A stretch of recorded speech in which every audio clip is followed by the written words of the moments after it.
Hello and welcome to the War 40k Imperial Guard Tactics video. Before we get into today's video, I would like to say a huge thank you to Baz Dan for sending in some awesome pictures of his converted Hydra.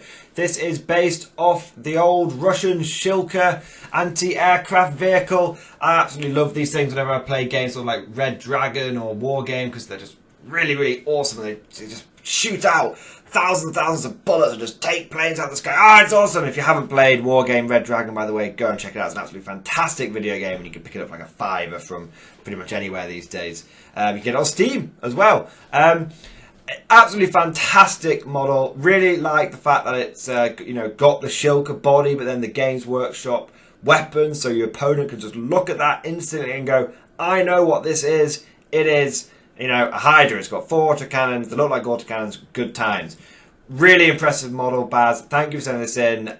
Looking forward to some other models. I know you've sent a few other Talan Cold War conversions in. I'm looking forward to see what you come up with next. So, if anyone else has got any cool pictures they want me to use in my videos, please post them on my Facebook page. There will be a link down in the description below. But without further ado, let's get into today's video. So what I want to talk about today, guys, is a quick tip tactical video on essentially what I'm going to call the tactic of the Catchan mini Marbo. So for those that don't know, Sly Marbo is a character for the Catchans, although he can be taken in any army, and it's Sly Marbo is meant to be sort of a parody of Rambo. And the Catchans, this guy is an absolute beast in combat. He's essentially an assassin. Now, with the recent changes to power swords that are coming into play, which are going to be +1 strength, I've realised that this gives Catchan a really big advantage because they're already strength 4, and then if you can give them power swords, you're able to get them into that sweet strength 5 bracket. Strength 5, just the way the wounding mechanics work, is one of the best strengths you can have in 40k. It means if you go up against any infantry, just standard infantry, you're going to always be winning them on 3s. Heavy infantry, you've still got a chance of winning them on 3s. At worst, it'll be 4s. And no matter how tough the enemy is, basically there's a cap on toughness of toughness 8 in 40k. So even knights, you will be wounding them on 5s in combat, which is really good. And Catchan, so they can get into that strength 5 bracket, which is amazing, also have access to the ability to spam out attacks because they can take Colonel Ironhand Strachan, which gives everyone around him +1 attack, and they also can take Ministorm Priests, which gives everyone around them +1 attack. So what this means is that you can get a lot of strength 5 attacks, power sword attacks from your guys. Now, one tactic that you could use is, start putting lots of power swords on your infantry squads. But the thing is that infantry squads will only ever be able to take 1 power sword. And yeah, the sergeant can get 4 attacks, but it's probably not the best place to put that power sword. Probably not. Although, eventually it means you can conga line to Strachan and, well, a bit conga line because of the way currency has changed, but you can semi-string back to Strachan and the Priest and you can get lots of attacks that way. One thing I like, however, is for you to start coming up with these mini disposable combat characters. So for example, a platoon commander is just 25 points. The power sword, he is 30 points. Now if he comes with 3 attacks basic, if he's in range of Strachan and a Priest, so you could make a little death ball of characters, he goes up to 5 attacks, all at strength 5, all at AP -3. Now that guy can just go straight into combat, no problems, and he's going to be hitting with, because he hits on 3s, because he's an officer, it starts really working quite well.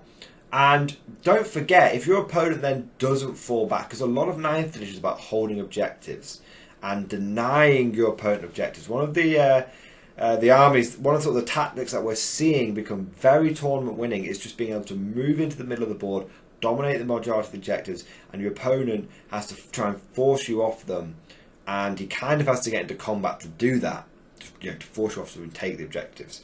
So what you'll find is when you get stuck into combat around these middle objectives, your opponent often is stuck there with you. And the great thing about platoon commanders is they can order themselves. And one of the orders they can do is fix bayonets, which allows them to attack in the shooting phase. And it doesn't stop them from attacking later on. So what that means is you could charge in your turn, get 5 attacks.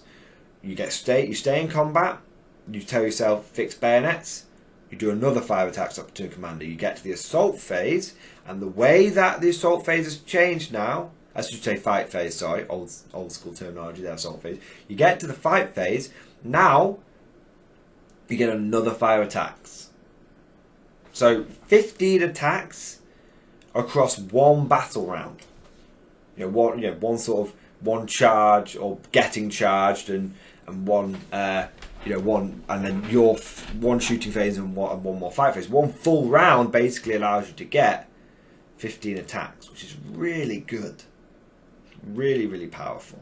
And these are all at strength 5. They're all at AP -3. Now I'm sure there's lots of other combos that can we can come up with there. But the good thing about doing it with platoon commanders is they have the same amount of attacks as a company commander. They've both got 3 attacks. So you might as well do it with a platoon commander who's a bit more disposable. Because you could do something similar. I've always argued for like combat lord commissars, but I think this mini Marbo is better because he's always going to be in range of himself for the Catchan. No, that's for leadership. That doesn't really matter. So he's always going to be +1 strength over the commissar. He can get into that strength 5 bracket. It's really good, and he's so cheap. And he can get the extra attacks from Strachan. He's so cheap. He's hitting on 3s.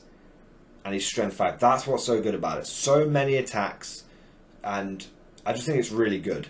Now you could try and do something similar with a combat custom regiment. So if you took like Lord's Approval and Slum Fighters, your mini Marbos could if they're in range of themselves for Lord's Approval, which means they get an additional -1. So suddenly that power sword is -4.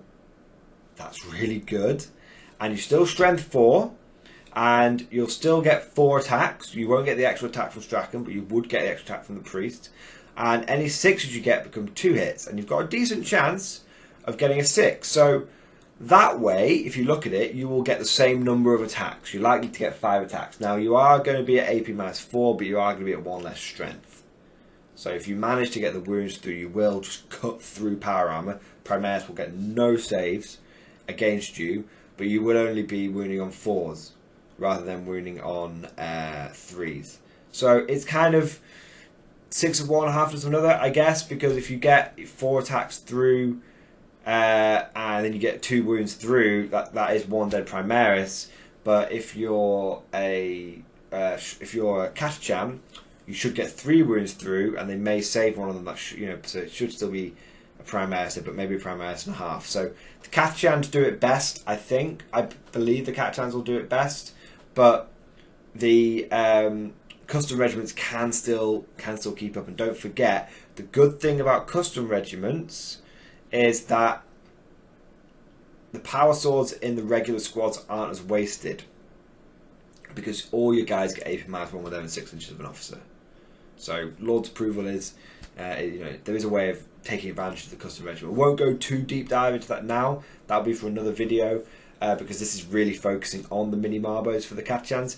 But it's just a really good way of having, it's kind of like having a really, really budget Smash Captain. It's not really, because Smash Captains can just, go into knights and just blat them in one turn. What it is good for is, in 9th edition, combat is looking very strong just for the way the objectives play out. And guard players, Bulgrins are great, but we have to have a few other tricks up our sleeves. And if you're a Catchan player who's already taking, platoon commanders, put a power sword on them, and don't be afraid to get them stuck in. They've still got a 5 up invulnerable save, so don't be afraid to get them stuck in and just hacking down enemies in combat. I think it'll be really powerful. Anyway, let me know what you guys think of the mini Marbo tactic, and of course, I'll see you guys next time.